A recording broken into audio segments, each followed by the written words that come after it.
सोमवार शाम एक सूटकेस में एक युवती की लाश मिलने से सनसनी फैल गई। मृत युवती पेशे से एक मॉडल थी। मानसी दीक्षित की ये कहानी सिर्फ एक क्राइम स्टोरी नहीं बल्कि एक सबक है। सोशल मीडिया पर हर दोस्ती भरोसे के काबिल नहीं होती। कभी कभी एक गलत भरोसा जिंदगी छीन सकता है। एक कैब ड्राइवर ने मुंबई पुलिस कंट्रोल रूम में कॉल किया और कहा कि मलाड में उसे एक संदिग्ध सूटकेस मिला है और वो सूटकेस उसी शख्स का है जो कुछ समय पहले उसकी कैब में था और वो लड़का आसपास नहीं है, केवल सूटकेस है। पुलिस कंट्रोल रूम ने ये सूचना नजदीकी बांगूर नगर पुलिस स्टेशन को दी, जिसके एसएचओ विजय वान ने तत्काल मौके पर पहुंचे। कैब ड्राइवर पहले ही वहां मिले सूटकेस के पास भीड़ इकट्ठा कर चुका था। जैसे ही पुलिस टीम ने सूटकेस खोला तो मंजर देख हर कोई दहल उठा। उस सूटकेस में एक नौजवान लड़की की लाश थी। पूरे सूटकेस में खून ही खून था। शरीर ठंडा पड़ चुका था लेकिन खून ताजा था। सूटकेस में एक रस्सी भी थी, शायद उसी रस्सी से गला घोटा गया था। जांच में पता चला कि वो लड़की मुंबई में रहने वाली मॉडल मानसी दीक्षित की थी, जो क्राइम पेट्रोल समेत कई टीवी शोज में काम कर चुकी थी। मैं हूं सूर्या और आप देख रहे हैं फाइल नंबर 30। पुलिस ने तुरंत लाश को पोस्टमार्टम के लिए भेजा। लाश के साथ मिला सूटकेस और रस्सी को अपने कब्जे में ले लिया। पुलिस ने उस कैब ड्राइवर को पूछताछ के लिए थाने बुलाया, जिसने लाश मिलने की सूचना दी थी। जब कैब ड्राइवर ने सिरे से कहानी सुनानी शुरू की तो पुलिस को हत्याकांड की गुत्थी सुलझाने में ज्यादा वक्त नहीं लगा। कैब ड्राइवर ने बताया कि 15 अक्टूबर की दोपहर उसके पास अंधेरी इलाके के मिलत नगर से सांता क्रूज एयरपोर्ट जाने के लिए एक ऑनलाइन बुकिंग आई थी।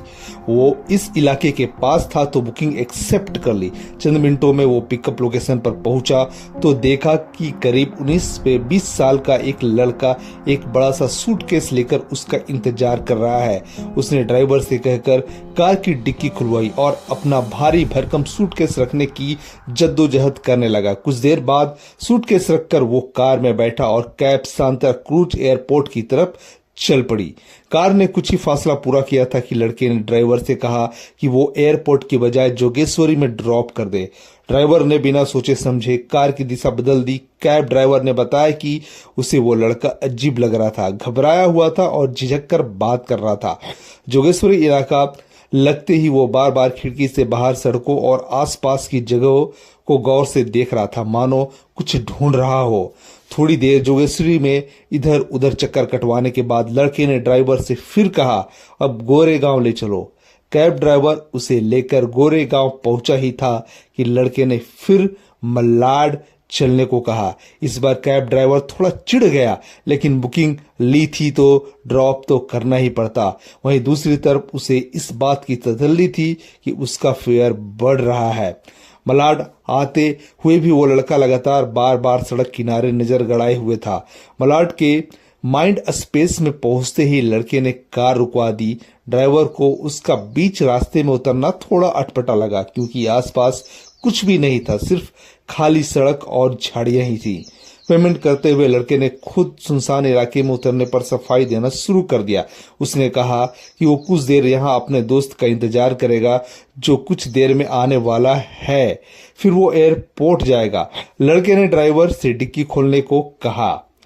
लड़का काफी देर तक मशक्कत करता रहा, लेकिन वजनी बैग उससे उतारा नहीं गया। उससे ड्राइवर को मदद के लिए बुलाया। ड्राइवर ने जब बैग को उतरवाया उसके साथ मिलकर तो वो जरूरत से ज्यादा भारी था। तब भी ड्राइवर ने ज्यादा दिमाग नहीं लगाया और वहां से चल पड़ा।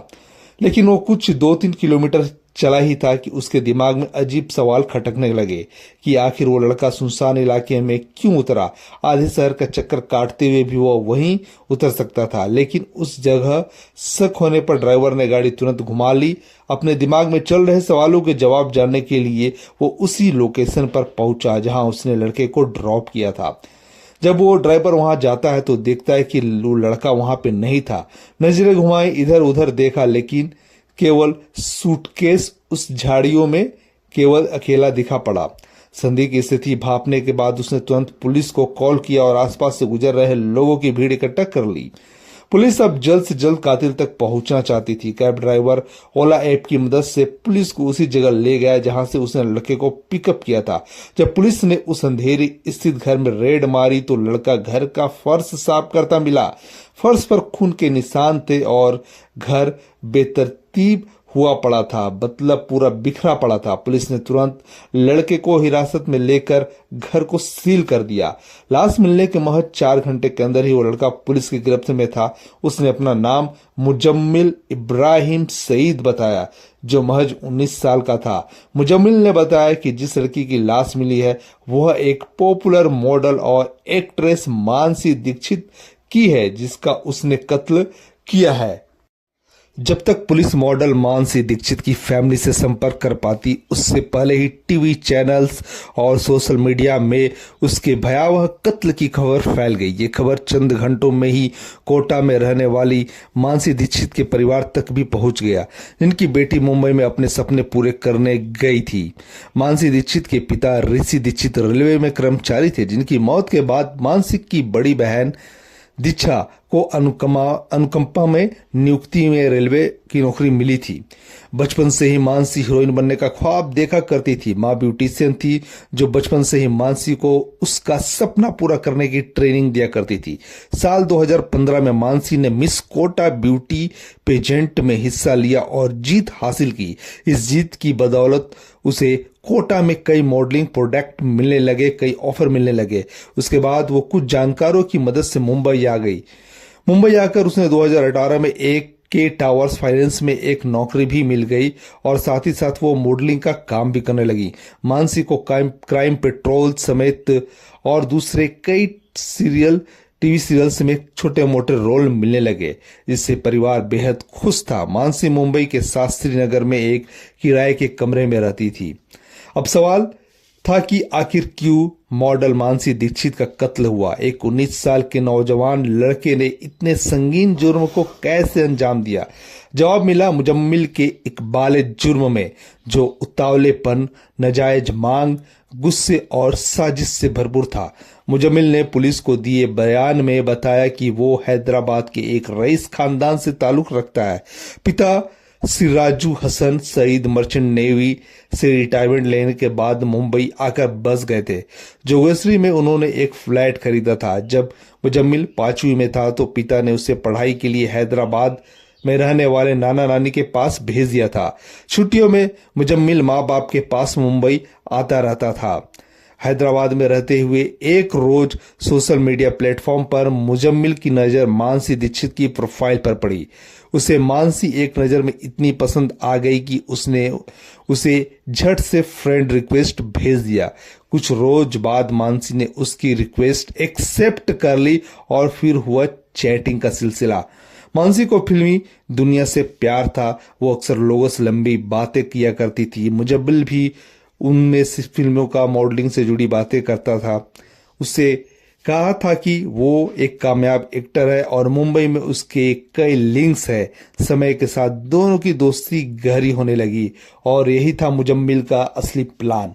एक बार मुजम्मिल मानसी से मिलने के लिए माँ से मिलने का बहाना बनाकर मुंबई आया। वो जानता था अब वो दिन आता है 15 अक्टूबर 2018 का, जब मुजम्मिल अपने घर में अकेले था। वो उस मौके का फायदा उठाना चाहता था। उसने तुरंत मानसी को कॉल किया और कहा कि उसने एक पोर्टफोलियो तैयार करना चाहता है उसके साथ, तो वो उसके घर पे आ जाए। बदकिस्मती ये थी कि मानसी बिना कुछ सोचे समझे उसके घर पहुंच गई। काफी देर तक वो फोटो शूट ना कर मानसी से इधर उधर की बातें कर रहा था उस फ्लैट में। जब मानसी लगातार उससे सवाल करने लगी तो उसने हिम्मत कर अपना इरादा बता दिया। उसने कहा कि वो मानसी से शारीरिक संबंध बनाना चाहता है। ये सुनते ही मानसी सकपका गई, घबरा गई और उसने ये सब करने से साफ इनकार कर दिया। तो जो मुजम्मिल था उसके साथ अश्लील हरकतें करने लगा। मानसी मुजम्मिल के इरादे भापते ही अपना बचाव करने लगी। मानसी ने उसे फटकार लगाई, डांटा और फ्लैट से भागने लगी। जैसे ही वो दरवाजे की तरफ बढ़ी, मुजम्मिल ने पास रखे एक लकड़ी के टेबल से उसके सिर पर हमला कर दिया। सिर पर लगी चोट से मानसी तुरंत बेहोश हो गई। मुजम्मिल की दरिंदगी तब भी कम नहीं हुई। उसने बेहोशी में ही मानसी का रेप करने का कोशिश किया, लेकिन उससे पहले ही मानसी को होश आ जाता है। मानसी शोर मचाने लगती है, जिससे मुजम्मिल डर जाता है। उसने पास में पड़े एक जूते की लेस से मानसी का गला घोट दिया। कुछ ही देर में मानसी की तड़प तड़प कर मौत हो जाती है। मुजम्मिल घबरा गया। उसकी मां कुछ ही देर में घर लौटने वाली थी। लाश ठिकाने लगाने के लिए मुजम्मिल ने उसे घर में रखे एक बड़े सूटकेस में भर दिया। उसे लगा कि वो किसी सुनसान इलाके में लाश ठिकाने लगाकर लौट आएगा। उसने कैब बुक की, जिससे वो मलाड गया था। उसने लाश झाड़ियों में फेंकी और ऑटो कर घर लौट आया। उसके घर के फर्श पर मानसी का खून था, जिसे वह साफ कर ही रहा था कि पुलिस पहुंच गई। मुजम्मिल फिलहाल थाने जेल में बंद है।